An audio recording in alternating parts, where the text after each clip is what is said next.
Hey everybody, this is your boy John, aka Captain Listache here on Geeks from the Multiverse podcast. In today's episode, we're going to be talking about fear.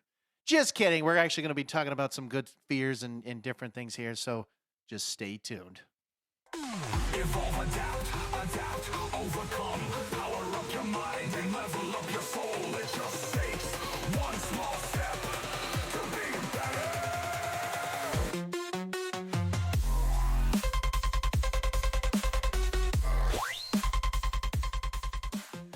Hey everybody, again, this is your boy John, aka Captain Listache, and always as with me, Mr. Co-host over here, Mr. Grumpy Beard. What's up, everybody? So yes, good old fear, right? Because I know everybody is always afraid of something, right? And so when we look at fears, I would say probably the top three fears of all time, right? Is like, I'm going to save the last one or the first one that came into my mind for last, but like you think of like public speaking, you think of maybe like, certain, let's say animals or reptiles or something, like, oh, I'm afraid of spiders or, something like that. Yes. But then the last one, actually, I would say is probably the most common fear, which I think everybody in existence actually has it.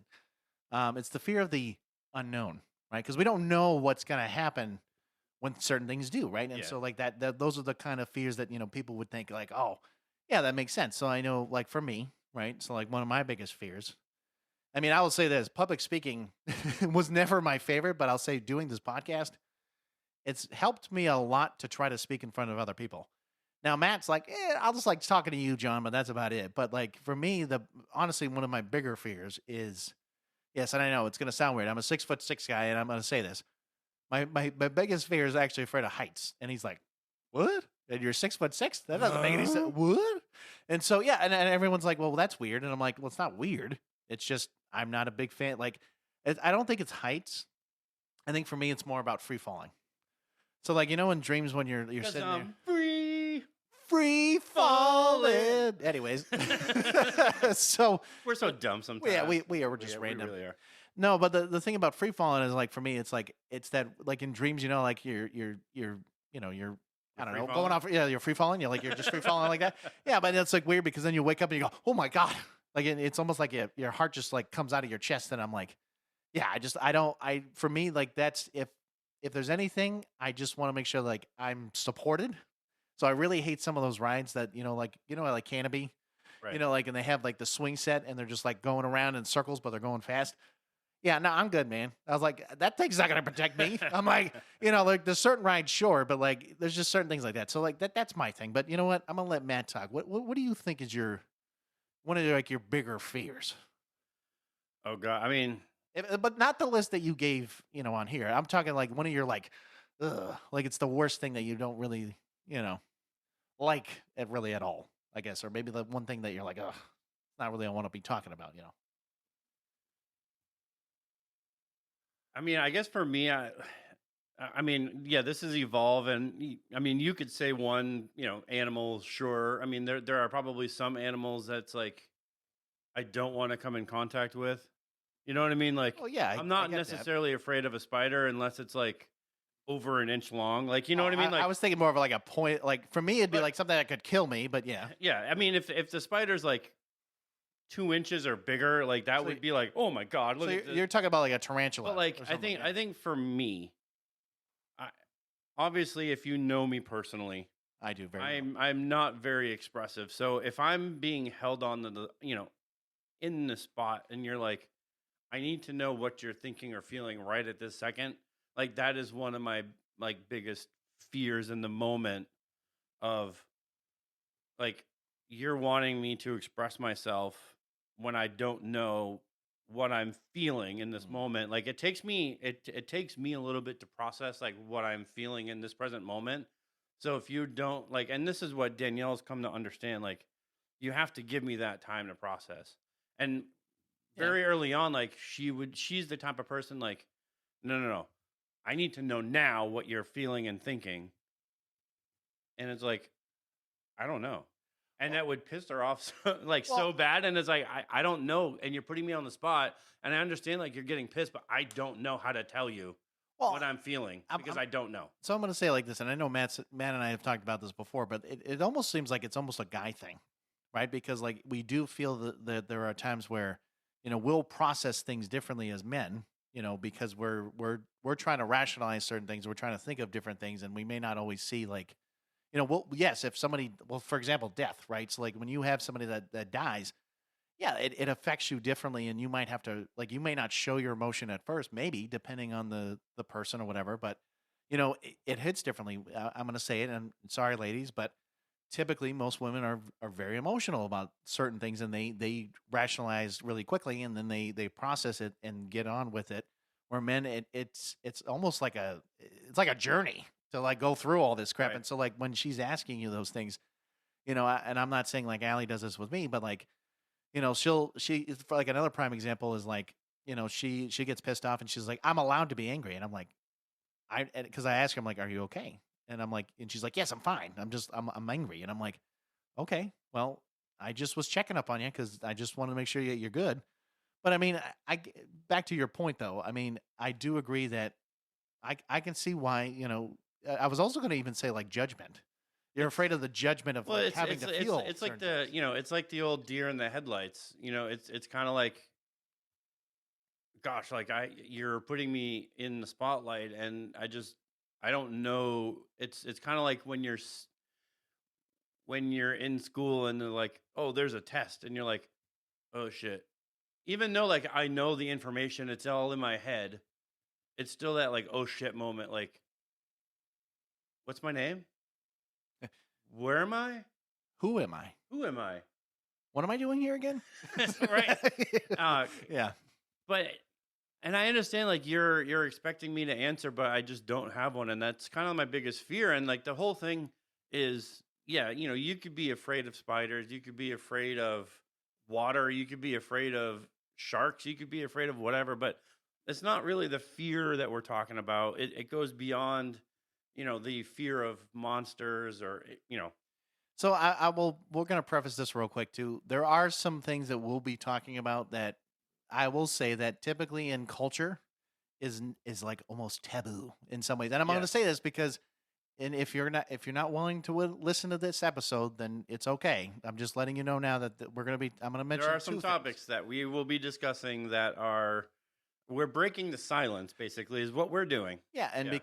because for Matt and I, we've been talking about this for so long, and we're like, you know what, somebody needs to start saying something, and we were like, you know what, why don't we just do it? So whether this is our best episode or maybe the worst episode of all time, I Yeah. don't care. As long as it's been said, that's what we're trying to do. Yes. And yeah, like I said, but this goes, it's no yes, there will be jokes, but not jokes regarding the substance. Correct. But there's no jokes, no filters, there's just truth. And as we are talking about fear, it goes way beyond just monsters. It's the kind that lives in that silence, the kind that we don't, that we pretend we don't feel, and the kind that keeps us from becoming who we're truly meant to be. Like that kind of fear isn't just survival, it's just silence. And we've been trained to think, fear is just running away from a shadow or bracing for danger. It's that like flight or flight. And the real fear is just it's avoiding those conversations that could change us. So I'm going to mention something real quick. It's kind of off the right. Well, sure, off the record here. I was watching NCIS, and I know it's like, well, that's weird. But anyways, Gibbs in the show, yeah, good guy. Mark Harmon does a real good job here. Somebody asked him, he's like, "Are you afraid? Like, are you afraid to go into danger every single day?" And his actual response was, or something along the lines of, "Yes, I am afraid, and I'm always afraid, no matter where I'm at. It's whatever you do with that fear or that afraidness or whatever you want to call it. It's whatever you do with that to put it into action." So like that, I mean, it made sense. And I was, granted it was a different, let's say, kind of line of work that he's doing versus, we'll say, normal everyday people. But it's true. I mean, whatever fear it is, like I said, I'm not going to just go on be like, all right, you know what? I'm just going to go skydiving real quick and I'm going to get over my fear of heights. That's not something I really want to go do right now. That would scare the hell out of me and try to I would Right. probably be like, no, I'm good. And I've been for years, I've been slowly going on roller coaster rides, and I've gone on the Ferris wheel. I've gone on all these things. Again, once I get over the initial part of it, like it's not too bad, but like, do I like I said, do I want to go skydiving? Do I want to jump out of a perfectly good airplane or start falling from the sky? I mean, the only way I'll say this is like if God forbid Allie or my son were falling to their deaths, maybe my brain would go, I'm saving their life, and I would try to get them as quickly as I could, and maybe that would be the moment I could change that. Right now, personally, that's not going to happen Yeah, unless they probably not. would happen. But I'm just saying that Yeah. that's a prime example of that. So yeah, some of that we do have quotes in between this, so we will be saying these quotes and giving the information. But one of the quotes here is silence doesn't protect you, it protects the problem. And that's exactly, what I was saying before is that fear isn't survival, it's just silence. It's not protecting you. Even though we think, if I just don't say what my fear is, it'll just go away. And that's not what happens. Like why this taboo exists, because you look at this and it's like, sure, for me, I know you don't watch horror movies, Yeah, John, not as much. Yes. but for most of us that do watch horror movies, it's easier to laugh at a horror movie than it is to admit your family's fractured, right? It's easier to meme about Pennywise than it is to talk about poverty, race, or suicide. Oh, there it is. Oh. There's that word, Oh, suicide. there it is. But the monsters that you're most afraid of aren't in the movies. They're in your living room. They're in your past, and they're in your head. You know what I mean? So that's why this taboo exists. Like that's why this silence exists. That's why the fear around this exists. So then again, this is kind of bringing up the next point here is, avoidance basically equals stagnation. So basically there is no change. It's just, it's there, it's stale. It's basically your existence. And so fear keeps us safe in the short term, but traps in the long term. And so here's a quote. If you only face fears, Fake or fear. sorry, my bad. If you only face fake fears, there we go. You'll never conquer the real ones.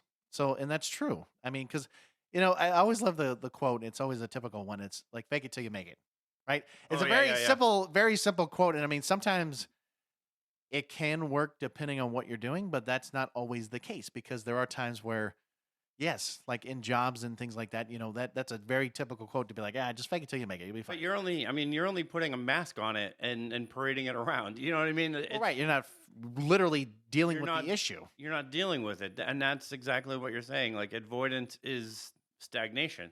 You're taking your fear, putting a mask on it, and saying, "Hey, did you meet my fear yet?" You're like, oh yeah, here's my fear of tarantulas. Oh, look at that thing crawling towards me. That's just great. Yeah.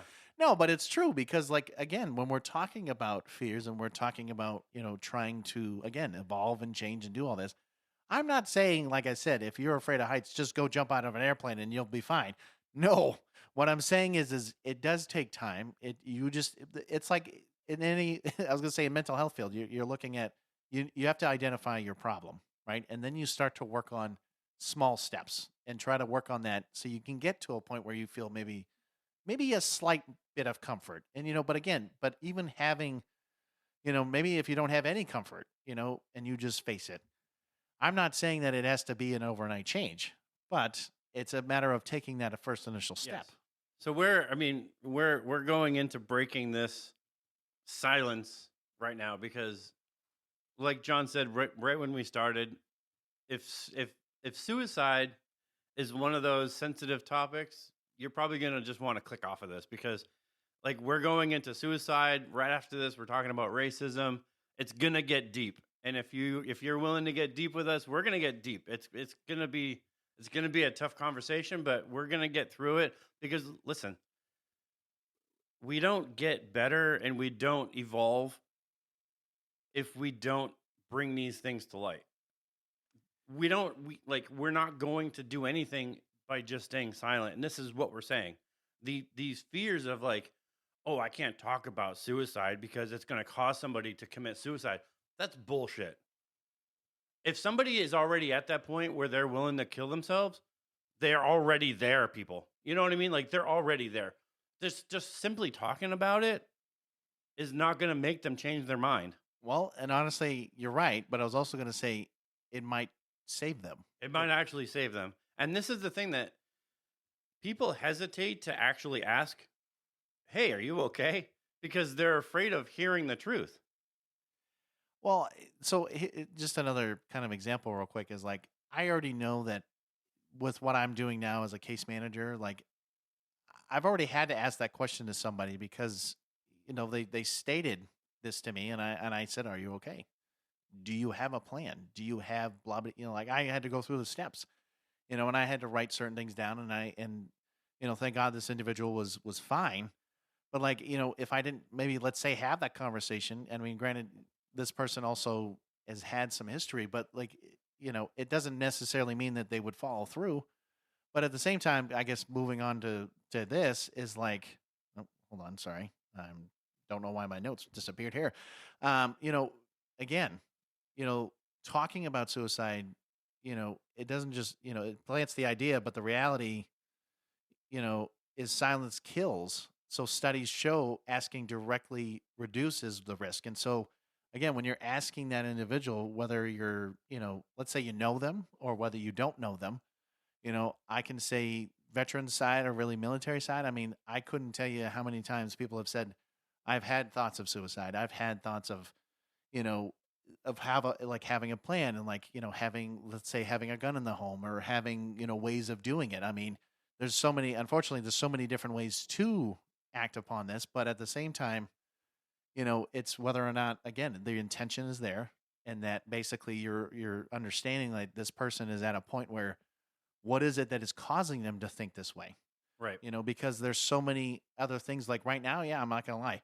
If the economy doesn't slow down, or basically catch up to where we should be at a normal rate, I mean, I'm not saying this is a big factor, but it's a burden, Yeah, when you're trying to grocery shop and you're paying your bills and you're whatever the hell it might be, it's a lot. And then there's a lot of factors. Yeah, and this whole thing of like planting the idea, like, oh, I can't say the wrong thing because it'll plant the idea. That fear of saying the wrong thing leads to you saying nothing, and saying nothing could be fatal. That's where that happens. Where, well, I don't want to say the wrong thing because I know that they're struggling. That this is where silence literally kills. Where you could be the person that reduces somebody's risk of killing themselves simply because you ask a 3-word question. Hey, are you okay? I know that was 4, but you could simply just say, "Are you okay?" Even if this other person dump trucks on you, you don't even have to do anything. Just be the person that you're just listening. so, but I was going to say this, right? So here's a little insight, and we'll call it the mental health side of things. It's not about perfect words, it's about presence. Connection saves lives and not polished sentences, which is absolutely correct. I will give you, yes, I know I like to give examples here, but let's just say recently, oh, well, unfortunately, Matt, this is, yeah, so I'm going to briefly not talk about a lot, but basically, let's just say this. My family recently thought I was suicidal, and I had to tell them no. There was unfortunately there's just some circumstances whatever that is caused me to be a certain way. So yes, I guess I will publicly say this is that I did recently go see a psychiatrist, and I was recently diagnosed with PTSD, and that was something because again there's just a lot going on in my life, and so the fear again, but and again, this is one of those things with PTSD is that people that have PTSD they think that they're suicidal. Not all of them in this case can be.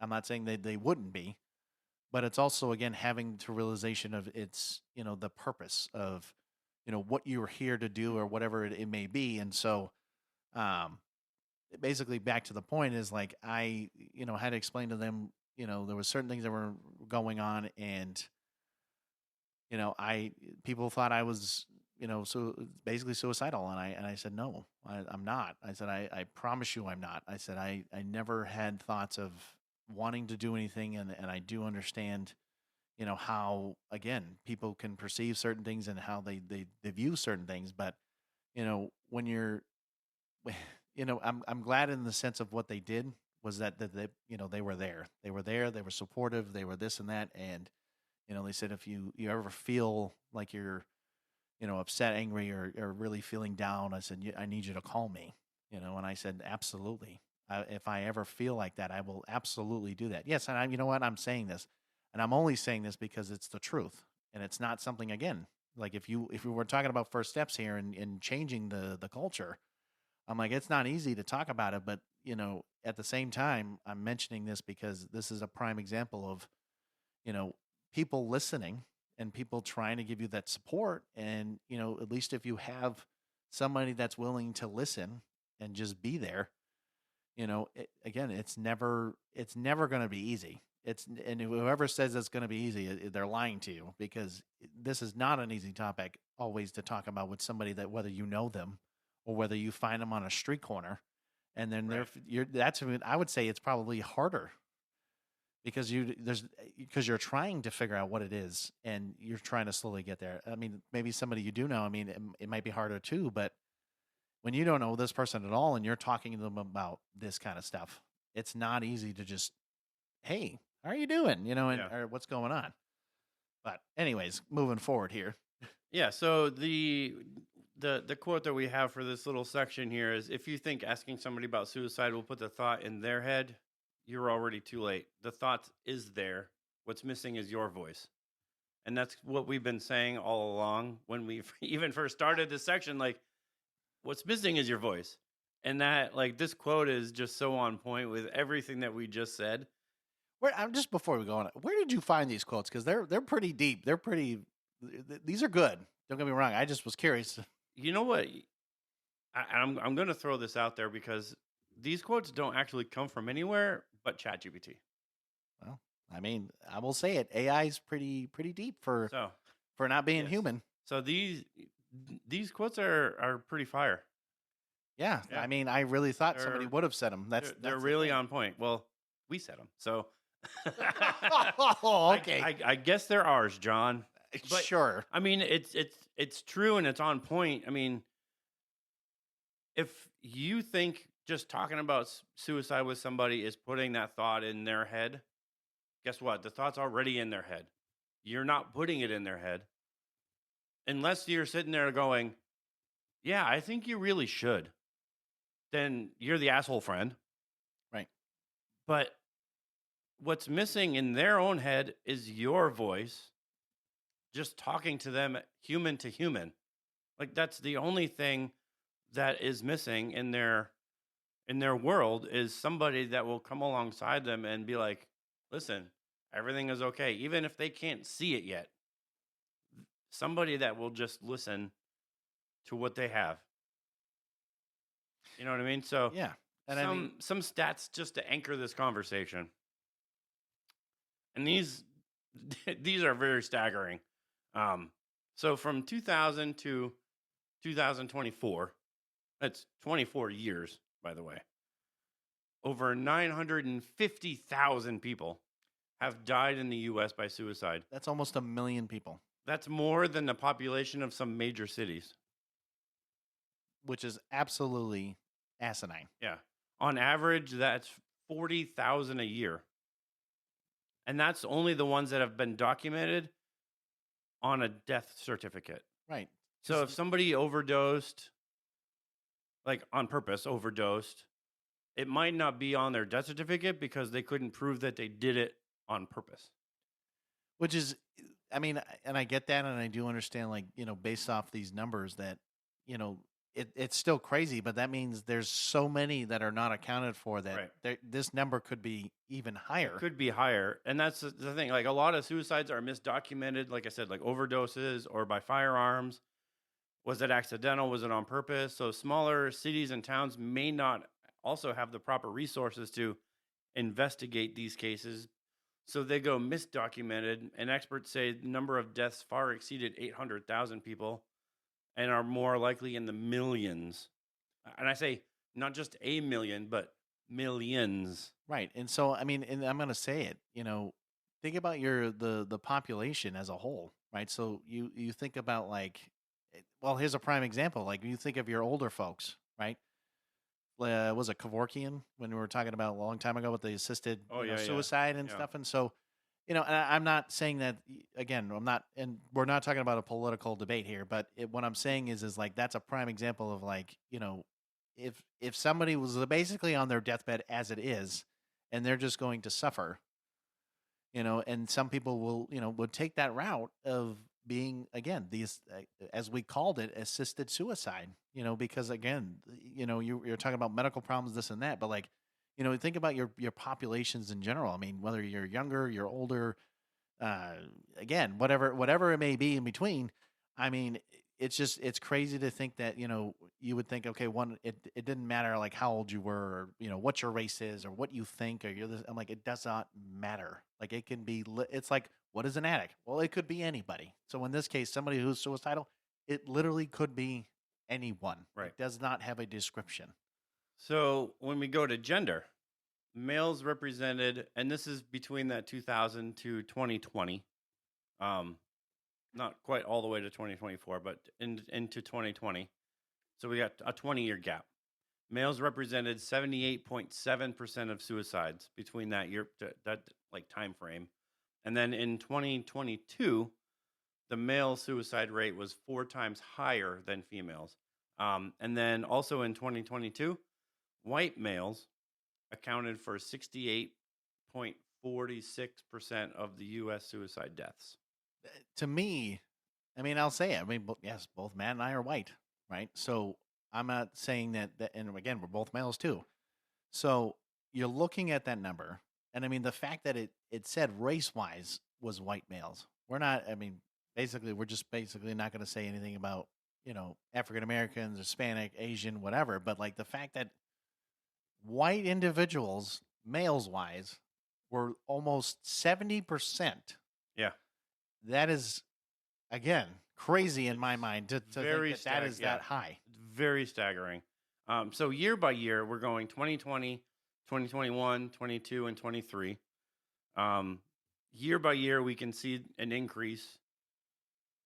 It's really staggering because it goes way beyond the 40,000. It's in 2020 there were 45,799 deaths. In 21 there was 48,000. I think these are per 100K people. Yeah. 2022 there was just over 49,000. It was like 49,476. And then in 23, 49,000 plus. I'll say plus. So we'll go back to 2022 for a second, and I'm reading this real quick. This was the highest since 1941. We're talking World War II. Okay. Right, yeah. We're talking World War II, and that was the highest. And that was 14.3 per 100,000 people. That is absolutely crazy that we're talking about from, well, I mean, I guess at that point it was over like 70, 80 years ago. Yeah. That's crazy. And then the next year it was up like a 0.4 because it went up to 14.7 per 100K because it was, it basically went up beyond that 49,000 because it went up, it went up like almost a half percentage. So then, right. So 2023, it basically broke the record, I guess, if you want to call it, which is not a really record you want to break. No, it's not a record you want to break, but you're looking at this and going, holy shit, like what the hell is happening? Well, and this is the point we're trying to make is that, we're looking at this and we're like, it is absolutely insane that as individuals in a society, you want to talk about taboo, like this being a very, again, hard topic to talk about. We need to start talking about this. I mean, my God, I mean, we're almost at 50,000 plus at this point. And and I'm just making up that number, but I mean, it's probably even more than that now. I don't even know. But the when you're looking at all this, I mean, why wouldn't you want to start talking about this? Like, if you have somebody in your life that that is also struggling with certain things, yeah, I mean, I'm going to say it. Like, I'm grateful for my family being there and helping me with certain things, and I appreciate everything that they've ever done for me. But it showed that they do care, and I'm hoping that others, at least with this that we're talking about, you start looking at your friends, your neighbors, your coworkers, whatever it is, right? And you start saying like, are you good? Like, are you okay? Like, is there something going on? Like, I mean, I couldn't tell you, like, I don't, how many times, like, people's responses, yeah, I'm okay. Okay. See you later. And then Or just you like get go to, on. I'm fine. I'm fine. And then you Yeah. like basically walk on your merry way. I'm not saying to stop every single time, but like if you're noticing certain things that are off about this person, even if you haven't known them that long, it's okay. I mean, you know what? Maybe they don't like you for that moment. You're like, you know what? Fine. But at least you're talking and you're trying to Right. get something out of it. And then this quote right here, real quick. We lose more people to suicide in a year than we lose to a car accident or car accidents in general. But we talk about seatbelts more than we talk about mental health. I mean, it's absolutely. I mean, I couldn't tell you how many car seat commercials or just like the infomercial stuff that you would see over the years. Versus now, I'm not saying that there haven't been, commercials on suicide and things like that, Yeah. but like it's not really like brought in like national ads or things If like that. if you if you if you think about it this way, like we talk, I say we, not we as John and I, but we talk more of a society as take this pill if you struggle with this, instead of why don't you talk to somebody, instead of just jumping like, hey, if you have bipolar 2, we have a pill for that. I can't tell you how many damn pharmaceutical commercials I've seen. I have depression. Here's a pill. How about you just talk, like, why don't we get to a counselor before we get to the damn pill? Like, you know what I mean? Like, No, and so I'm only going to say this real quick. I'm not saying that that can't be the case, right? no, But and it just medication is certainly a way, but you need to talk no. I mean, you're right. through. I would say before you jump ahead into that, Right. you should definitely talk to somebody and get see where you're at first. I Like mean, how many actual mental health commercials do you actually see? you don't, or not that I know of off really the Not top of very my head. many. But again, like you're not seeing it. I'll say it like it's not being played at the Super Bowl or any of like the national like big events like that. They're definitely not that I've seen or not that I remember seeing any No, of them. I not well. Maybe you'll see a few with football because NFL does support No, mental health, but right. it's very far and few between. You'll most likely see that these pharmaceutical companies, you know, pitching their newer medication for like bipolar or depression or this or that. And I keep thinking to myself like, yeah, medication is great and it's necessary, but where is the commercial about seeing a counselor or counseling in general or mental health? Like that should be the focus. Like I can't just go to my doctor and go, "Hey, I have bipolar. Can you give me this medication?" I saw a commercial. I, I just You know what no, I I mean? Like, agree. No, I do agree. I mean, it's just sad that when we're again we've talked about, for example, like we were back in June, right? We were talking about the whole Men's Mental Health Month, and we were talking about how the fact that we never like there's not a lot of traction with that. So like you're just like, oh, okay, cool, we have a month, and then we just don't talk about it ever again. So, but and I'm not just saying about men. I mean, we're talking about everybody. But I'm just saying in the long run is that, if the fact that males are higher and are more at risk, I guess if you want to say, to this, then it honestly should be a conversation that, you know, I'll say it like this, right? And again, this is my own personal experience is you're talking to, your family or your friends or, people that are close to you and you're talking about certain things like this, you know, no, it of course is never like I said before, it's never going to be easy. It's never going to be, something that you want to start talking about, especially like let's say with your dad or your brother or your sister or your whatever. But the point is if it's there and you say, "Hey, this is where I'm at," and they say, "Are you okay? Or are you good? Are you feeling a certain way? Are you do you want to just go somewhere and drive, get you out of the mindset?" That's really where that should be at. And it should, again, it's like a normal conversation. It shouldn't be like oh, well, I guess I got to talk about, is Johnny feeling okay right now? And, is he going to feel this way? And then you start contemplating on whether or not you're going to talk to this guy. No, just talk, man. Like, just say, are you good or are you okay? Like we've already mentioned, and just start there. And then if you just need to listen, listen, because that's all you're really there for is to listen. And Yeah. so when you have those, yes, I'll say it, sometimes the jerks that will, well, I've been, doing really well with myself and I'm very successful. I'm like, I don't want to hear, like, who in the hell wants to hear about you in that moment, especially when this person is doing that? No, like, focus on them. Like, don't Right. let it be about yourself. And because that's the biggest thing. But yes, some major points here. Suicide rates aren't just numbers going up. Behind each number is silence. People afraid to talk, families afraid to ask, and stigma stopping connection. I love that word stigma. And I'm only saying I don't like love it. It's not like my favorite word, but I love how it mentions it, stigma stopping connection. So the fact that again, when Matt and I joke about the whole stigma thing, what we've been talking about for God knows how long now. Right. There's a reason why is because we joke about how geeks are the typical, oh hey, how you doing, let me what's that math question you got there with the three, the square root of 5, and like, no, we're joking because that's how people view that. But the fact that we're talking about this and the suicide rates and stuff, and the fact that it's stopping people from wanting to really talk about this because of how hard it is or whatever uncomfortability. I mean, guess what? Life is uncomfortable in general. There are things in life you have to do because that's just the way it is.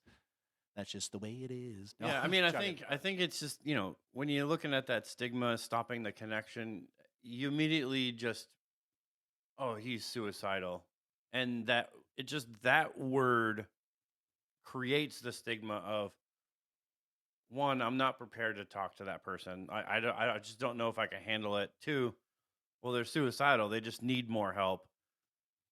And three, it's like you think that this person like needs like sheltering, like you know what I mean? It's like you need multiple people just to come around and like shelter and like care for, like they need a doctor, they need a counselor, they need medication, they need, what they need is you to stop doing what you're doing and just put your shit down and go talk to them. And that's why the stigma is stopping this connection. It's like the fact that men account for nearly 80% of suicides but are least likely to seek therapy. Like, it's cultural conditioning. It's like, man up, don't talk about your feelings. We said this in in that episode. It's like embrace the suck, Yeah. buttercup. Like Yeah. the stupid shit. And it's like, this is one of these things that drives me nuts when people are always about, white males have white privilege. Really? When we just said those numbers, does that sound like white privilege to you? Because it doesn't to me. And It's white definitely male not. dominance in stats doesn't mean other groups aren't impacted either. No, because that's why I mentioned. I'm like, I love how it mentioned Right. that white males were the highest, but we didn't even talk about what the others were. Yeah. What it highlights though is that privilege doesn't shield people from homelessness or stress or isolation, identity struggles, because they all cut very deep. But this whole like, oh well, white males are, we're holding our privilege card in our wallets and we walk around. Really, with nearly 80% of a suicide rate, that's real privilege right there.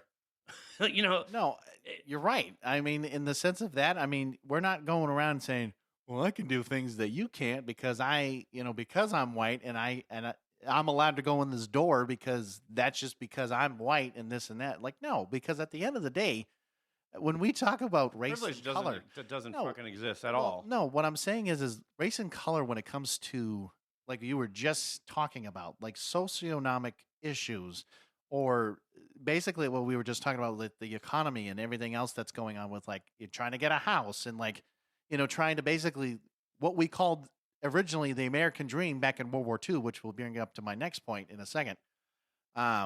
It's like that. Like we don't live in those days anymore. We're not No. at that point, and we'll never be at that point because of how certain things are. And But suicide doesn't care No. about whether you're white, black, Asian, Korean. Like, it doesn't matter like what race no, it or, doesn't. or socioeconomical,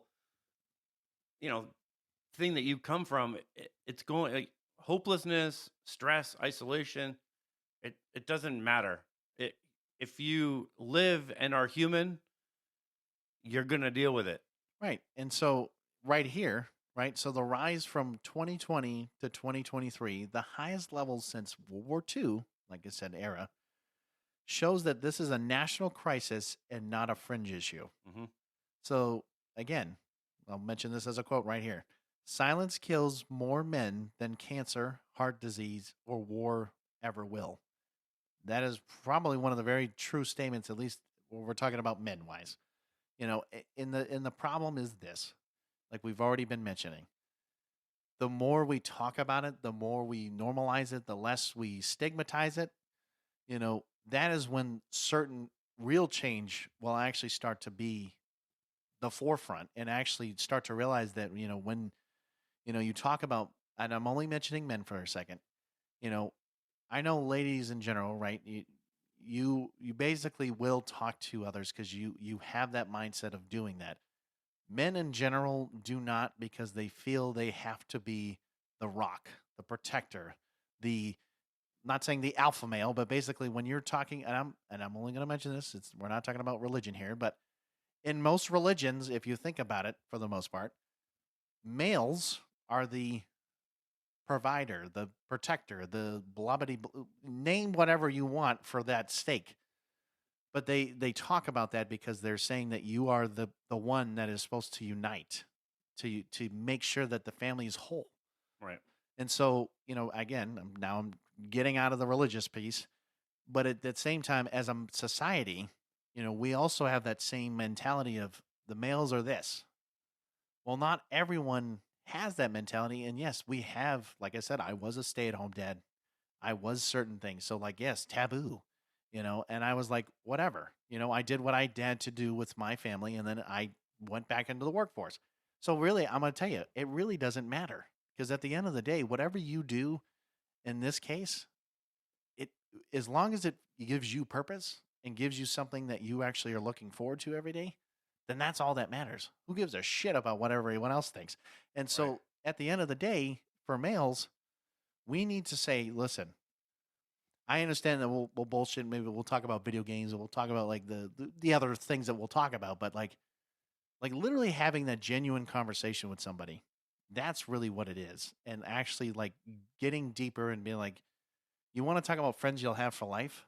Those are the ones you want to keep and you'll want to start talking about this kind of stuff with because at the same time, the ones that are negative, I'm not saying you shouldn't keep in your life, but I mean, yeah, try to see if you can try to help in some ways. But at the same time, Yeah. this should not be something that is left to the side and we just keep letting it continuously grow as we continuously, again, as a planet get older. But we need to start looking at this now Yeah. and not 50 years from now. Oh, definitely. Definitely. But we're gonna shift gears here away from suicide. Ooh, And we're gonna get into racism. this is a heavy topic because people I think have just such strong feelings of, and it's one of those questions of why is race avoided so much, and I really do think it's breaking down into three different things, right? You have this fear of being labeled a racist. It's a real fear. It is. I can't say this or I can't say that because they're just going to call me a racist. Two, you have a fear of saying the wrong thing. Yes, you can say the wrong thing, but you can also say the right thing. So people just have this fear of like, oh, I can't say that. Like it's just the wrong thing. And then you also have this fear of confrontation. So I think that's why people I'm just not going to say anything. Well, and I'm only going to bring this up as like, I remember growing up and I've had some, again, multicultural, friends basically. Like, Matt knows him, but Jordan, yes, he's black and white. Yes, that's just the way it is. I got to start singing that song, man, because I don't know why it just keeps popping in my head. But no, anyways, like, so when everyone's like, oh, so like, yeah, your best friend's black. I'm like, and you're like, oh, what, that makes you cool or something? I'm like, no, actually, it has nothing to do with that. I actually, at one point, not saying that you, man, I guess you're my exception, is that most of my friends were never really white. But I never took that into account. It was because I based it off of you know their personality, like do I get along with them, do the views, like blah blah blah, like all the things that you would do as a friend. So like I never looked at a person's color because I remember growing up, I remember actually being a kid and I actually used to stay instead of black and white and all this other crap. I actually would use ice cream colors or like the ice cream flavor. So I'd be like, oh, well, this person's mocha and this person's, coffee or, whatever. Like, so my mom and dad were laughing. And I was like, yeah, I got a mocha friend. I got a vanilla friend, and so they were laughing about it. But I'm like, but it's again, but that's a kid. That's a view on a kid where Right. you're just not looking at it. And that's why I never said, like, I was like, oh, like my friend's chocolate is this, whatever. So, back to the point here is like, when we're talking also about like, the honest kind of history about slavery, it's a global human problem. It's not a, well, this person or this civilization only has dealt with this shit. No, no, no. I mean, everybody has been dealing with this stuff. So we'll even start with this. Africans enslaved Africans, Europeans enslaved Europeans, natives enslaved natives. What made American slavery unique was how it became racialized and generational. And the thing is like we've talked, I know I've mentioned probably in the past, is that, yes, I'll say it right where it said that Africans enslaved Africans. Guess what? They do. It's still happening. It's also called genocide, and that's what was going on in Africa right now. The Middle East has done that for so long too. I mean, the fact that, for example, like I'm Irish and Italian, or I guess Sicilian. They were also slaves at certain points in history. So that doesn't mean I'm gonna be like, oh well, because I was this, then I get to pull that card every time. That doesn't mean shit. Like that just means that okay, I understand your point of view, but at the same time, I'm not gonna play that card Right. because of that. That doesn't make any sense because I also was never a slave. And just remind me, just so I'm clear, John. What color skin do Europeans have? Well, technically white, I guess, depending on where you're at. So I just wanted to be clear on that because what we're saying as a global human problem, when we say, Africans enslaved Africans, natives enslaved natives, and we're saying Europeans enslaved Europeans, it's not just a whites against blacks problem. Like, and that's what, you have this word slavery, and that's what everybody just thinks. It was like only white people owned slaves, and slaves, it was like, white people owning black people. It's way oversimplifying history, and it shuts down this real dialogue where it's like, well, that's not my responsibility. It was a global human problem. It was white people owning white people. It was black people owning black. Like, it was just I mean, you have Arabs. They owned everybody. They owned Correct. blacks. They owned whites. They owned Native American. Like, they owned everybody. You know what I mean? So, And not only that, I mean, I was also just a random example was like, you look at the Middle Ages or like the medieval times. When you're talking about a king, a tyrant, right? I guess, or a lord or Yeah. whatever. Guess what? The peasants, even though they were white, they the were Vikings still are the same. and they were right, and they would actually go and start conquering other civilizations, and then they would take Yeah. them along with them. So it didn't matter if they were black, white, whatever. Right. So the whole point we're trying to make is that race when it comes Race never to played, slavery yeah. it does not matter. It really Yes. doesn't. And I think this is such a tough topic, like I said before, because people have such strong feelings. But this really does become an issue with, facts versus feelings. Because, yes, you can have strong feelings, but you do have to understand, like, at the same time, there are facts about slavery that people just don't look past their feelings about. We're saying the privilege isn't just about being white. It wasn't just like, sure, American slavery is unique because American slavery was racialized and it was generational and we'll get to what America did with slavery in a minute, but the privilege, it wasn't just about being white. It's layered. It was class, it was opportunity, it was geography, it was education. And most Americans already live with the privilege compared to the majority of the Hold on. world. Now, but I'm going to say this real quick. most Americans already live with privilege compared to the majority of the world. Did it say anything about white Americans, No. Black Americans, Native Americans, like blah blah blah? I could go on the list here. No. Did you notice that it says most Americans? Americans. Right. So when you're saying that, don't assume that America is simply white. Right. It's not. There's And so this many is other where cultures. this is where this little mic drop quote comes comes in, because it's like, so congrats, because if you were born in the U.S. and you live in the U.S., that means you had opportunities to go to school, to get a job, to have food, shelter. That's your privilege. Correct. So it doesn't say anything about you being white, being black, being Asian, being Pakistani.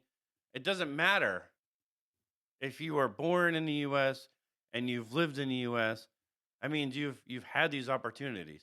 You've been able to go to school. You can get a job. You can go to college. You have food. You have shelter. That's your privilege. You look at some of these other countries, they have to pay to go to school. And I'm not talking college. I'm talking regular school. Right. And so a lot of them work in, let's say, certain fields. Or what I mean by field is like, yeah, like a poppy field, or like, basically your Yeah. agriculture, or other jobs that are around the area, basically to survive. I went on a missions trip. This was a few years ago, but I went on a missions trip to Guatemala. Mm-hmm. And I can tell you one thing.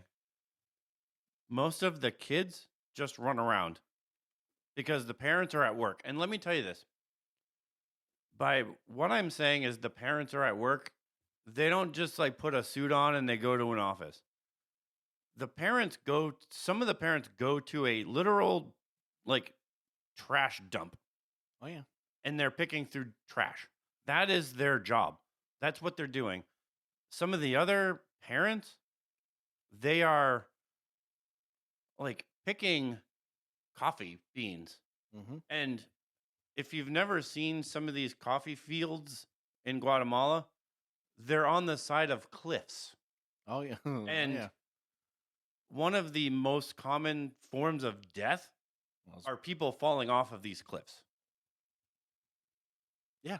So when we're saying by these people having opportunities for jobs, they're not getting paid $10, $12, $8, $5. They're probably getting paid like pennies on the dollar. Well, right, in their currency. So like for us, like if you gave somebody a $10 bill, probably in American currency, and you did it for their currency, I'm not saying they're considered wealthy, but they're definitely considered a little bit better off than some. They would, yeah. I mean, if you gave them, $10 or $20 in our currency, they probably would faint. Correct. Because Guatemalan money is, I think it's like 3-1. Yeah. So if I'm giving $10 and I'm exchanging it, I'm getting like almost 30 back. Correct. And you can actually get a lot. And so and not only just talking about Guatemala, but like there's other countries that yes, like certain countries, like with our dollar versus theirs. I'm not saying that ours are higher, but like you can definitely get a lot more. Let's say, I'm not going to say Canada because that's probably a bad example, but let's say actually no, I would, you know what, we'll just stick with the South American countries, because like you go to euros are actually higher than the American dollar, but that's Right. a different story. But anyway, But I mean, and that's not even talking about some of these countries that are like dictatorships, or even worse, like you're talking Burma. You can't even go anywhere if you're in Burma, because their military basically is like a terrorist organization. Mhm. You know what I mean? So they actually kill people in their villages for not obeying them. right. So when we're saying congrats because you have privilege, because you were born and you live in the U.S., you have the opportunity to go to school. You can go to college. You can earn a degree. You have food. You have shelter. You can go to the grocery store. You don't have to go in the woods or into a field and kill a fucking buffalo. Right. You have to forage. You don't have to forage your food, basically, like most Yeah. people in the world, depending on where you're at. So the real fear is people avoiding these conversations because they're uncomfortable. And this is the same silence that keeps us from learning, from listening, and evolving.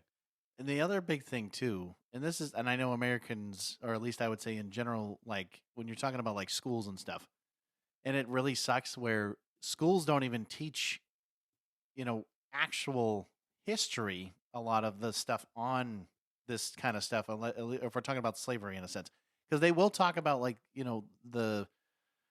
our forefathers and like talking about owning slaves and stuff. Emancipation Proclamation. Right. They'll talk stuff, about yeah. that stuff, but they don't actually talk about some of the other things No, that and they'll, they they'll kind of teach you hide about it. American slavery, but they won't teach you that slavery was a global, multiracial. And that's And yeah. it's really dropping that real truth where, like we said, every continent in the world practiced slavery at some point in history. We're talking ancient civilizations like Egyptians, the Greeks, the Romans, the Persians, the Chinese, the Mayans, all enslaved people of all ethnicities. It wasn't tied to race until much later. Yeah, and I mean now again, and you talk about ancient civilizations. I mean, shit, you're going to talk about. Let's talk about the Egyptians and Greeks real quick. Egyptians were technically enslaving Jews or the Israelis or whatever in that continent. So that's what they were doing again to build pyramids and so on and so forth, right? Right. And then the Greeks, the Greeks and the Romans were notorious for Oh yeah. easily conquering like other like the Persians and other places like that, and they were just enslaving anybody they could get, and it didn't matter Especially if it the was their. Persians. I mean, the Persians were Oh yeah, they were brutal. I mean, they were brutal. but all of them in total, right? It didn't matter which ones I talked about. They all made sure that they were going to have slaves, whether they were their own slaves, right? Or again, because it was all like we said earlier, it was all based of technically at that time it was all based off of socioeconomic status. Like if you weren't coming from a rich or royal family, guess what? You were probably going to be somebody in like it depends on where you were at in that line. Yes, and it was like this wasn't tied to like it wasn't tied to what color your skin was, or it was more often about conquest, about debt, Or class. or class. So if you were poor, You were poor. you were poor, And you were basically a slave. to get out of this, you often would give your children. And this is often what would happen is like, I have my child, they're healthy, here, have it. Right. And no, but it's sad, but that's And the the truth. child would grow up as a slave. And then later on, maybe they would earn their freedom, maybe they wouldn't. But that's exactly where it would happen. But if the parents couldn't pay, guess what? You were a slave. They were slaves. Well, And right. this is where the debt was. But when you have like the Persians or the Romans or the Egyptians or the Greek, any one of these cultures, if they go in some like to a village or a town or whatever, and they're conquering it, they're taking the slaves. It's not about race, and this is what we're trying to get to. It's global. It's multiracial. It's not even about race. So jumping into the Africans enslaved Africans, right? So long before the Atlantic slave trade ever happened, kingdoms in the West and Central Africa enslaved prisoners of war and rivals. So the transatlantic trade itself relied on African leaders and merchants selling other Africans to European traders. Okay, now keep this in mind. So an example is the kingdom of what does that say? Dahomey? The homie. Dahomey. Okay, and basically present day Benin was heavily involved in capturing and selling other Africans. So again, and this is why I'm going to say this. So when we were talking about American slavery and we're talking about, the Africans versus, enslaving their own people. Yes, this was happening well before the Americans or the Americas really started to be a thing.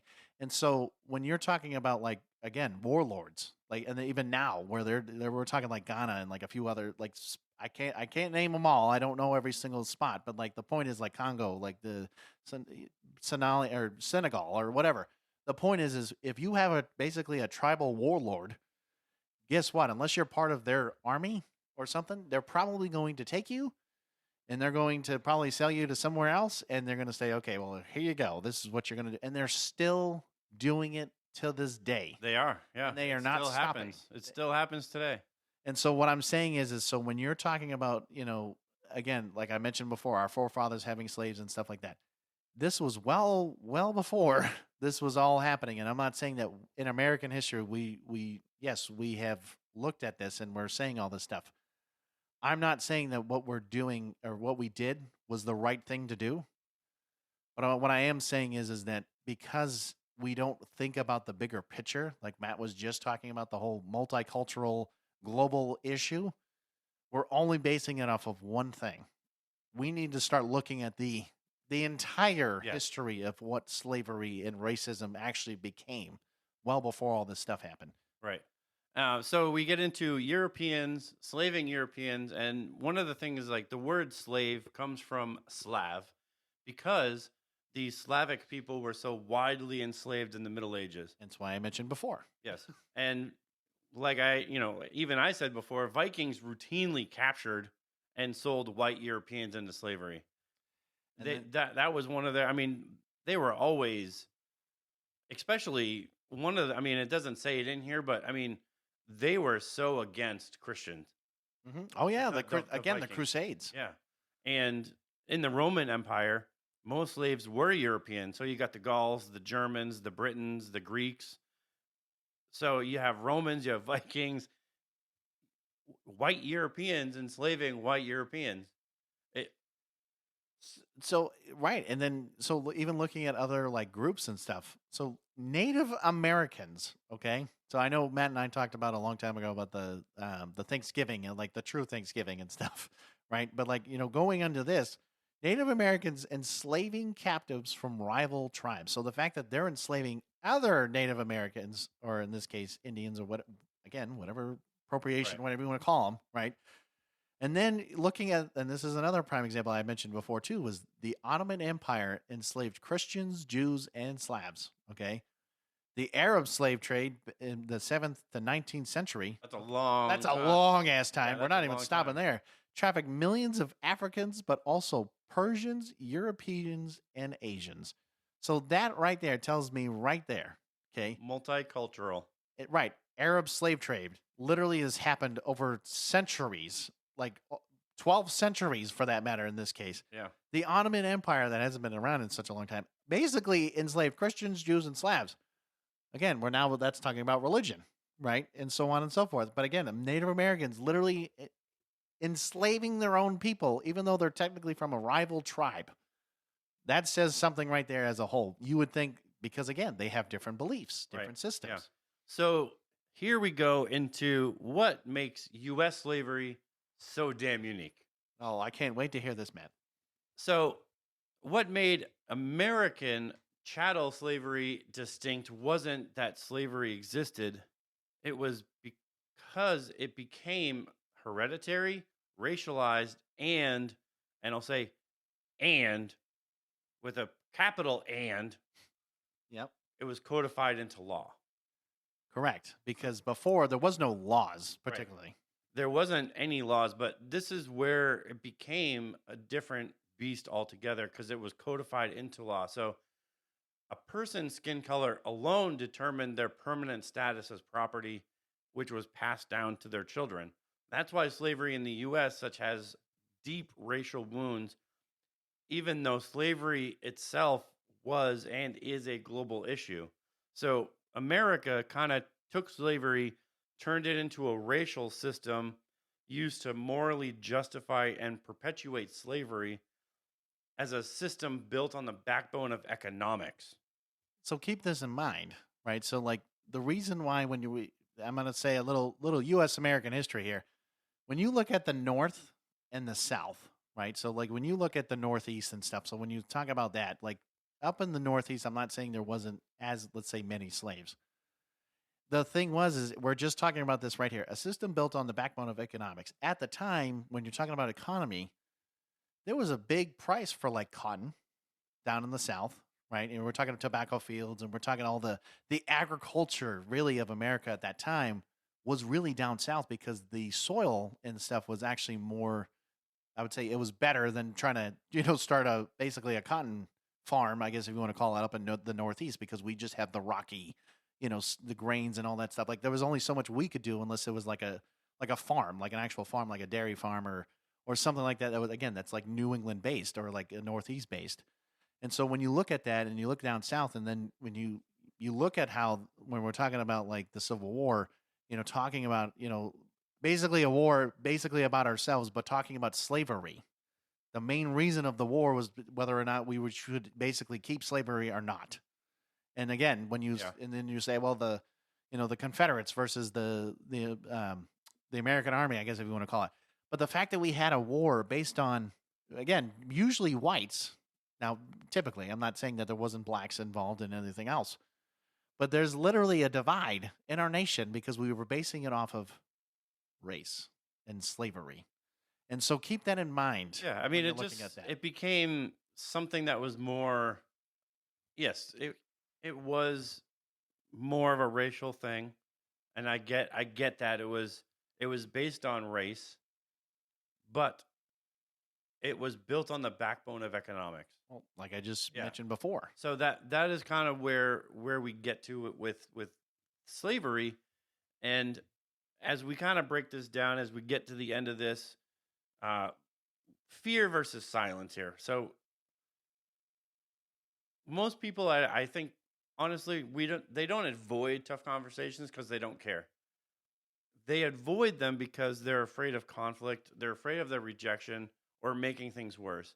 And you often like will say to yourself, well, what if I say the wrong thing? What if they get mad? What if it changes our relationship? But here's the thing, silence doesn't protect the relationship, it erodes them. And the longer something festers unspoken, the more damage it does. So if you're waiting for the right time, that fear's already won. So I love this portion of it because, you know, when I always joke with Matt, I mean, like his yes, I'm gonna bring up video games. This is just kind of a stupid example, but like, Matt and I are like, listen, he likes Borderlands, and I'm like, that's fine. You like Borderlands, you keep playing that. And I'm like, well, I like Battlefield, COD, whatever games in general. He's like, well, I don't really like that, and I'm like, okay.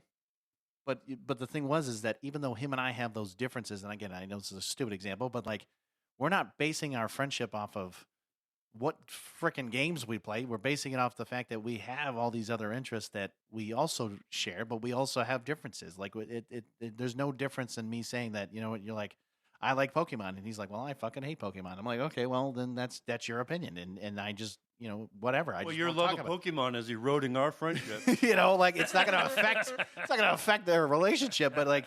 Like when you talk about like this is why I always joke about like at a dinner table, right? There's like three topics I always joke about that you never talk about at a dinner table. You don't talk about money, you don't talk about politics, and you don't talk about religion. You don't talk about. Well, apparently you don't talk about racism, and you don't talk about suicide, and you don't talk no. So I mean, right? And I always joke because there's always that one thing that you always add to the topics of what you don't want to discuss. So it's the same idea. So when you're at a dinner table with somebody and you're talking to them about certain things, really, when you're just silent and you're not wanting to talk about those things and you're afraid to like tiptoe around the issues, well, like it just said, fear's already won, and you just basically you wouldn't know unless you do, right? Because you're just going to sit there and Yeah. be like, okay, well, I guess this is just whatever now. I guess I just won't talk You about got to it. crawl outside your comfort zone, and this is where the next one comes in, and that was a perfect segue, and I didn't even plan it. But Like it. growth comes from the discomfort.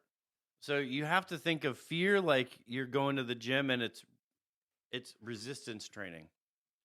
Your muscles only grow when they're pushed past the comfort zone, right? So when you go to the gym, if you don't work out and you just sit on a machine, And you look at your phone, looking at TikTok. right, you're not going to grow. Emotional growth works the same way. You won't evolve if every conversation you have is just easy. Like if you just have a friendship and you're just not talking in any kind of a deep manner, you're not going to grow emotionally. So when you talk about a loved one about their depression, calling out biases at work, or admitting that you're struggling, these are the moments that they feel heavy, but they're where they're true and the connection and the growth begin. Like that's where that true connection grows. And you have to be willing to be uncomfortable, but the conversation you're most afraid to have is the one that will actually free you. I I will say that in life, right, and this is like everyday life, or really it should be every human. Discomfort is part of life, and it's also that growing process because guess what? Not everything is easy to talk about. Not everything is easy to do, and not everything is basically like feeling the way you do. Like if you have a certain view or you talk about certain things or see certain things or whatever, and you start to, let's say talk about some of these issues, and you're afraid that, let's say, your mom or your dad or your brother, your sister, whatever, right? Like, and they don't agree with that, then guess what? Again, it's okay to be different. Hence why we've talked about geeks being different individuals, because we're just made up of different things and not everybody has to like the same things, right? So, like, the same way of looking at it like this is, you talk about these things, it's not going to change, you know, overnight. But at least if you're starting to grow from that, then you can know, like, okay, well, I know that for Matt, I'm like, I guess I really won't talk about Pokemon, but maybe I'll talk about something else, and maybe we'll figure that piece out, But practically, starting point, right? So don't, again, overcomplicate it, right? So don't make it harder than what it needs to be. So kind of like what I'm about to say is, not everything, not every act of courage. Let me rephrase that. Has to be world shaking. Start with something doable, right? So let's say, for example, right? So tell a trusted friend, I'm not okay right now. Okay. Hey, man, I'm not okay right now. I'm joking. Um, but ask someone to teach you instead of pretending you understand. I will get to that actually in a second because there is something about that. Interrupt a racist or a cruel joke instead of laughing along. Good point. And these small steps prove to yourself that your voice matters, and they build the confidence for bigger conversations. So if you're waiting for the fear to disappear, but fear doesn't leave, you have to deal with it. And so, for example, sorry, the second one, ask someone to teach you instead of pretending you understand. All I know is that when I know I don't know something, I'm not gonna just sit there like, yeah, I know everything about what you're talking about. I'm like, and you're like, I don't know jack shit about what you're talking about. Like, I would rather be like, you know what? I really don't know. I'd rather you just tell me. Well, Yeah. I'm just curious, because that also starts a conversation.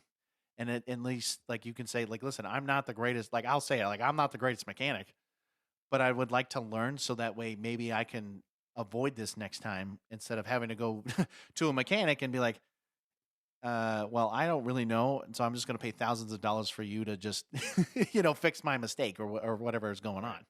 But go ahead. I mean, I will say this about that third one, like interrupting a racist or cruel joke instead of laughing along, because I feel like sometimes if we, hear something like a joke or, somebody makes a comment, we will just kind of brush it off like, hey, whatever, like that person's that person. You know what I mean? Like, whatever. We do have like a lot of people that will just kind of be like, hey, so and so said, they're obviously very political in the way that they think, and they'll be like, oh, Trump had said this, and it's like it's not cruel, it's not crude, it's not considerably racist, but it's just not appropriate in the moment. But you'll be like, oh, well, that's just Dave. That Dave is just that guy, that's just that guy. That's just how he talks. Instead of just ignoring it, and I wouldn't be like, in the middle of the office is going, hey, Dave, I don't like that. Like, maybe just like when you have a moment, just like pull him aside and be like, I understand like you have a really strong viewpoint on politics and how you feel about the government, but maybe making those comments like, or not making those comments in the future out, just out loud. right? If you're gonna, talk to somebody, maybe pull them aside. It just, your voice matters. And like I said, maybe not just like calling it out in the middle of the office and going, hey, Dave, stop being an asshole. Like, you know what I mean? Yeah, like, you want to, yeah, no, But just being like, pulling them aside and being like, hey, like, we don't need to hear that stuff in the middle of the office. Like, I just feel like it's really inappropriate. right? Yeah, and I mean, if you're constantly doing that and that's all you're really known for, then it's like, what's the point of you trying to make that joke? Is it really for the laugh or is it really for something else? Because even though you may not take it as like, oh, it's really inappropriate, you're taking that side of fear and being silent when somebody might be like really affected by, you're looking at other people too and being like, somebody might be really affected by that, and you're just kind of like, well, whatever, it's just Dave being Dave, Yeah, you know what I mean? Like, Dave. I'm sorry, it just was the way you did it's that. just Dave being Dave, whatever. But for something just so easy as me being like, hey, Dave, maybe just tone it down on some of the political comments, like in the office. Like, Yeah, maybe just knock it off a little bit. Okay, yeah, maybe just knock it off. I'll give you a little smack next time. maybe in the back of the head. Yeah. Depending on how you feel. But here we got fear versus silence. The fear doesn't vanish when you face it. The fear will still be there. What does vanish is the power of silence itself. The moment that you speak, you break that stranglehold that fear had over you. So fear is like darkness. If you wait for the darkness to disappear, you could be waiting forever, right? The moment you flip the light on, you speak up, the silence, the real enemy is gone. So fear only wins if you let silence keep it secret. And that's kind of like the whole thing. Like we're saying, if you're in the dark and you're sitting there going, well, any minute it's going to get light again. You might be waiting for a long time. And yeah, I'm talking about like day and night. Eventually it'll become day again and you'll be like, oh, I can go on my day. But listen, we're not talking about day and night. We're talking about something that you're keeping silent. This is like the fear of like, I need to say something, but I'm not going to say it. I can't say it. I'm not going to say it. I mean, fear is not going to go away. It's going to fester inside of you and it's just going to keep building and building. But that moment that you decide like, I'm just going to speak up and I'm going to say what I need to say. That's when that silence is that stranglehold that it had over you is going to be broken and it'll be gone. Well, here's another way to look at this too, with the whole darkness and light thing. In our, I'm not trying to sound like Batman here, but in our darkest nights, no, I'm joking. No, but like in the darkest moments of our life, right? So like in the dark moments that we're alone and we're festering and there's things that are going on and you're just silent about it and you're not wanting to speak up. Because think about it like this: is like you're in this dark moment, you're in the whatever it may be, and then let's say that light comes into play, like you're seeing the end of the tunnel, but that's actually somebody that and you would want to talk about, and you're just going to let it sit there. So like instead of just letting you fester in this dark hold of darkness, maybe you would walk towards that light and you say, come here, let me talk to you about whatever this may be. Like that's the moment where, like, yes, the initial fear of like saying, okay, maybe it's like, I'm not doing okay, and here's the reason why. Like I understand, like people may not want to hear that, because also here's another big thing. Depending on who that person is and let's say the time of day and all these other factors, maybe you're afraid that they're not going to have time for you to listen or to want to talk about these things, because that is a big fear. Yes. Because people think that, because people are busy and stuff, like they wouldn't just stop and listen and want to do certain things with you. And it's crazy how people think that way. And now you're just like, well, do I want to talk to this person? Are they going to have time for me to talk about these things that I'm going through? And so like, that's the piece where I think we need to stop and realize, like, if that person is true and is someone that you can talk to, take that chance. Don't just let it sit there and let you fester in that dark. Get out of there, get into the light and talk about it, because you don't know until you try. And that's the biggest, I think, key that we're trying to say is don't let that stuff sit there all fucking day. If you're that upset, if you're that whatever, talk about it, because you don't know until you try. And maybe they don't have time in that time frame, but maybe they'll be like, hey, I will call you right after work and we will talk about this. Because then at least you have confirmation, like, Right. yes, we'll talk about this. So the bigger blueprint here, and we're getting kind of towards the end. So we got the bigger blueprint, and then we have our little blueprint challenge for our Evolve Blueprint Challenge. But the bigger blueprint here is evolving isn't just about erasing our fear, right? It's learning to move through it so that it no longer dictates your choices. So it's not just necessarily like, oh, I got to get rid of my fears. Like my fears are holding me back. It's not about getting rid of your fears. You're still going to have them. So you got to learn how to deal with them. You got to live. You got to do. learn how to live with them so that they no longer dictate your choices. It just the way that it has to work. Like fear is always going to be knocking on your door, but evolution means that you stop letting it sit at the head of your table, right? You stop letting it be the thing that's dictating your every choice, sitting at the head of your table. When you choose to break that silence, you're not just taking your power back, but you're giving it to someone else. Like you're giving someone else the permission to do the very same thing.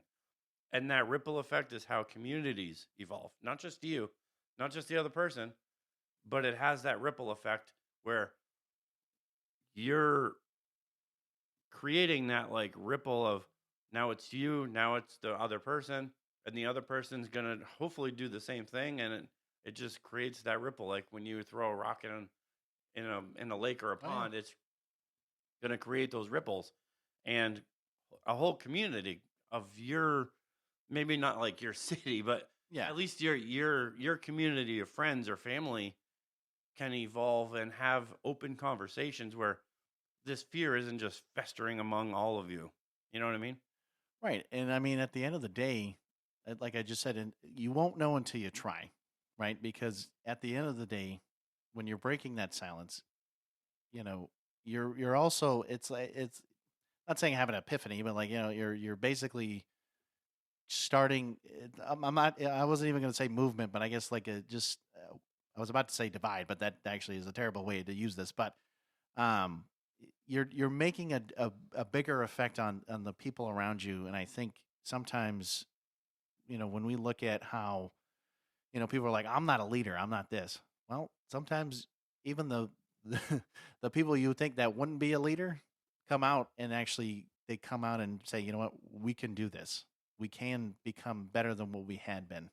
And so, you know, yes, I'll at least start this next part, but the Evolve Blueprint challenge, facing the fear forward, right? So here's the challenge. This is what Matt and I, well, let me rephrase this. Matt came up with it, but this is what we're going to be talking about real quick. So here's the real challenge for everyone who wants to listen and actually hear this episode. We want you to write down the 3 fears you've been avoiding and write beside each one, write the action you'll take to face it. So here's some examples. You go, I'm afraid of failure. Okay, well, then you can maybe right next to it, you can say, I'm starting that project anyways, no matter what it is. We'll say another couple. We'll say, I'm afraid of confrontation. Well, I'm having the conversation I've been avoiding no matter what. And then let's say, I'm afraid of a rejection. Well, I'm showing up as myself and no filters. That's basically Matt and I every day, single day that we come on this podcast. But, the message is fear doesn't disappear when you ignore it, right? It disappears when you face it, when you name it, and when you move through it. So courage isn't the absence of fear, it's choosing to evolve in spite of it. So that right there is key. Courage is the absence of fear. And so when I look at courage, it's again, everyone's afraid of at least something. And I'm not saying that even people that say that, oh, I'm not afraid of anything. Well, when there's certain things that come out of nowhere and you're like, oh shit, actually, I'm a lot more afraid of this than I had been of whatever. There are things in our lives that you may not know what it is at first, but then when you go through it, yeah, it'll come out of nowhere and you'll be like, well, shit, now how do I deal with this? Right. So how do you go through those obstacles? Well, it's like, it's almost like having a pros and cons list, but you're now saying, here's my fear. What's the resolution? What's the thing that I can hopefully overcome to get to a point where it actually is going to make more sense? Well, and this is the whole thing. I mean, you can't evolve past fear until you're willing to walk through it. So you write it down, you face it forward, and that's the blueprint, right? I mean, you have it written down. Now you can face it forward, and you're looking at your blueprint for the future. If you're afraid of failure, start that project anyway. Start that conversation. Go see that person. Whatever that failure is, go start it. Afraid of confrontation? Go have that confrontation. Matt's like, well, that's easier said than done. No, it is easier said than done. But you're afraid of rejection. You won't know until you try. You won't know until you try. But the fear is not going to disappear. So you're always going to be afraid of rejection if you never face it. You're always going to be afraid of that confrontation. You're always going to be afraid of failure. When it disappears, like you said, it disappears when you face it, when you name it, and you move through it. That's the only way that you're going to move beyond these fears. And whether you're willing to try it or not, we leave it up to you. But it's a good challenge. It is a good challenge. I mean, maybe both of us will have to try it out, and yes, we'll start out small, and then maybe we'll work on some bigger stuff. But we can't just preach it without trying it, right? Am I right? Well, you're right. You're right. You're right. Now shut up and finish the No, I'm joking.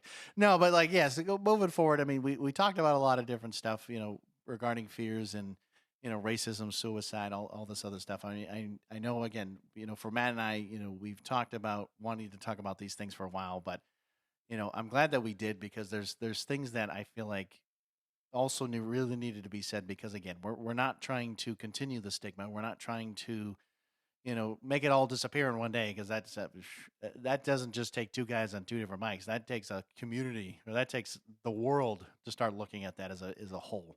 Right. And we're just saying, hey, start with a simple conversation.